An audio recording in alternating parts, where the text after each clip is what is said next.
Hi guys, welcome to my videos. So guys, today in this video, I'm gonna discuss Express Entry Canada and how you can get through it. Okay, because as you can see, the table in front of you, like the cutoffs, mostly has been very high in last few draws.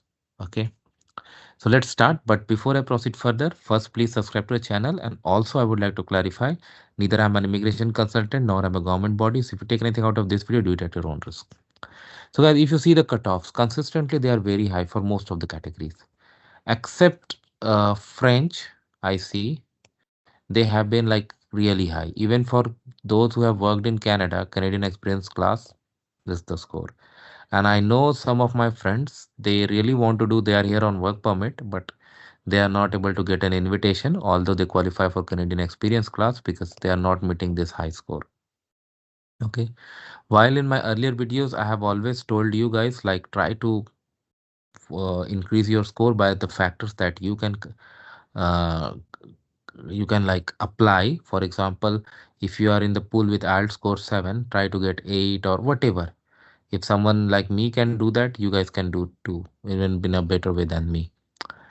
But how to do this? Well, if you see this whole pool, if you fall in any category based draw, like if you fall here, or if you fall here, or if you fall here, then it I would say its score is going reasonable. Okay, but somebody who's working in IT, okay, for let's say last 5 years, all of a sudden if I tell him to do something, they can come here, I don't think that's going to be possible.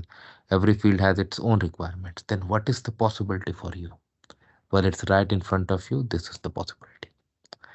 Canada wants to maintain its bilingualism, and because English speaking candidates are dominating in immigration, they have now given priority to French language, guys.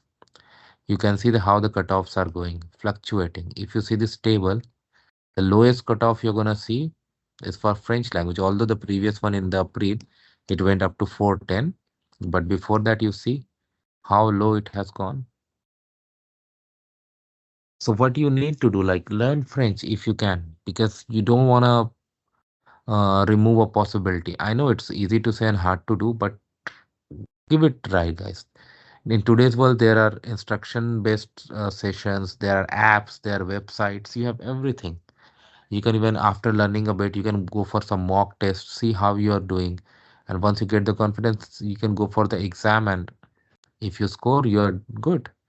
That will really helpful. So mark this point, guys. This could be the key at this moment if your score is not meeting the criteria. Thanks for watching this. Please subscribe to the channel. Thank you.